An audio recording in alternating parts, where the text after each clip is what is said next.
MP board कक्षा 5वीं वाले सभी बच्चों का हिंदी विषय का क्वेश्चन पेपर आ चुका है। प्यारे विद्यार्थियों, पेपर आपका ये जो है हिंदी विषय का, ये कब है? ये 20 फरवरी को पेपर है। प्यारे बच्चों, ये 20 फरवरी का अगर आपने अब पेपर देख लिया ना, ये पूरा का पूरा पेपर, तो मैं आपसे कह रहा हूँ कि 60 में से 60 नंबर आपके कहीं नहीं गए। इसलिए जितने भी बच्चे, अगर आप अपनी परीक्षा में 60 में से 60 नंबर लाना चाहते हैं तो इस पेपर को क्या कर लीजिए, रट लीजिए और छाप लीजिए अपनी कॉपी में। पूरा का पूरा पेपर आ चुका है आपकी स्क्रीन के सामने, आप यहाँ पर देख सकते हैं जो परीक्षा में पूछा जाएगा।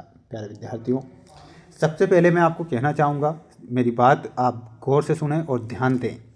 4 सब्जेक्ट के जो आपके पेपर हैं प्यारे विद्यार्थियों, 4 सब्जेक्ट हैं और चारों सब्जेक्ट के जो पेपर हैं हमारे इसी चैनल पर आएंगे। तो सभी बच्चे क्या कीजिए, चैनल को सब्सक्राइब अभी कर लीजिए, क्योंकि जो पेपर बताऊंगा पेपर आपका बाहर नहीं जाएगा। इसलिए सभी बच्चे चैनल को सब्सक्राइब करें और अच्छे से याद करें। पहला प्रश्न पूछा गया है, सही विकल्प चुनकर लिखिए में आपकी परीक्षा में प्रश्न आएगा कि चंद्रशेखर आज़ाद किस जिले के रहने वाले थे। प्रश्न पेपर में यानी ये किताब पढ़ी होगी, चंद्रशेखर आज़ाद के बारे में हमने पढ़ा था।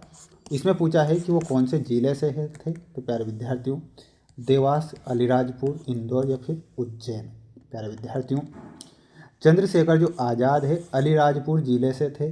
तो झाबुआ ज़िला का भाभरा गांव, यानी कि यहाँ पर पहले इसका नाम क्या था, झाबुआ ज़िला था। ठीक है, अब नाम बदला है तो अलीराजपुर हुआ है। तो इसमें आपको क्या लिखना है, Alirajpur will be correct answer.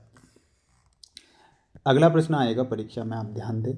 Ujjaini की प्रमुख पहचान क्या है? काली माता का मंदिर, गणेश मंदिर, महाकाल मंदिर या फिर हनुमान जी का मंदिर। प्यारे विद्यार्थियों, उज्जैन हमारे बाबा महाकाल के लिए प्रसिद्ध है। किस लिए प्रसिद्ध है? बाबा महाकाल के लिए। तो इसमें आपको लिखना है महाकाल का मंदिर। सूर्य से हमें प्राप्त होता है, तो सूर्य से हमें रोशनी प्राप्त होती है। तो इसमें आपको लिखना है रोशनी विल बी करेक्ट आंसर। जितने भी बच्चे वीडियो को देख रहे हैं तो प्यारे विद्यार्थियों, वीडियो को लाइक करके चैनल को सब्सक्राइब जरूर करके रखें और मैं आपको ये जो पेपर बता रहा हूँ इन्हें अच्छे से क्या करें, याद करें। चंदन की हत्या किसने की थी? प्रश्न आ गया है ना। चंदन की हत्या कीरत ने, बनवीर ने, उदय सिंह ने या फिर किसी ने नहीं। तो प्यारे विद्यार्थियों, बनवीर ने चंदन की हत्या की थी और मारने किसे आया था? उदय सिंह, और मर गया बेचारा चंदन। ठीक है, तो ये आप ध्यान रखेंगे।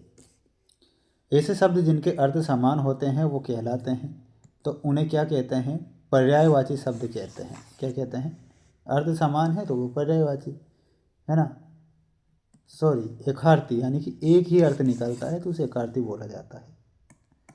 अगला है, रिक्त स्थानों की पूर्ति कीजिए वाले क्वेश्चन आपकी स्क्रीन के सामने। ये पूरा का पूरा पेपर बता रहा हूँ, ध्यान से देखें। ईश्वर चंद्र के पिता का क्या नाम था? तो ईश्वर चंद्र के जो पिता थे उनका नाम था ठाकुरदास। तो इसमें आपको लिखना है ठाकुरदास। शिवाजी की तलवार का नाम क्या था? तो शिवाजी की तलवार का नाम था भवानी। क्या नाम था? भवानी। मुझे तोड़ लेना वनमाली। तो इसमें आपको क्या लिखना है? वनमाली। उस पथ पर देना फेंक। जिस शब्द में स्त्री जाति का बोध होता है उसे क्या कहते हैं? तो उसे कहा जाता है स्त्रीलिंग। क्या कहा जाता है? स्त्रीलिंग। घड़ा का तत्सम रूप क्या है? तो घड़ा का तत्सम रूप आपको कमेंट बॉक्स में बताना है सभी छात्रों को। सूर्य नमस्कार से क्या क्या लाभ होता है? तो इसमें आपको लिखना है सूर्य नमस्कार से शरीर स्वस्थ रहता है। क्या रहता है? शरीर स्वस्थ रहता है। पंचमढ़ी किस लिए प्रसिद्ध है? तो एकमात्र पहाड़ी पर्यटन स्थल होने के कारण, एकमात्र पहाड़ी पर्यटन के लिए। निम्नलिखित के दो पर्यायवाची, रक्त का क्या हो जाएगा? रक्त का एक तो हो जाएगा खून, है ना। पर्वत का हो जाएगा गिरी। महल का क्या हो जाएगा? भवन। ठीक है। लड़की शब्द, निम्नलिखित शब्दों के बहुवचन। तो लड़की का लड़कियां, कॉपी का कॉपियां और सहेली का सहेलियां। यानी कि यहाँ पर आपको कुछ नहीं करना है, या लगाना है। ठीक है, ये बहुवचन हो गया। ठीक है, ये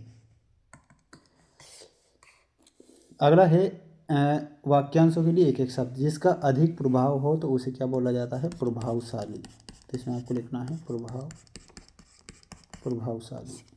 सेवा करने वाला, सेवक।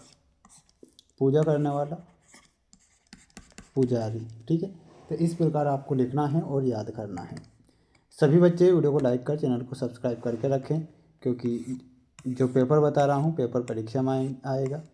और ये आप स्क्रीनशॉट ले लो और अच्छे से इन्हें याद कर लो। ठीक है, ये क्वेश्चन है ना।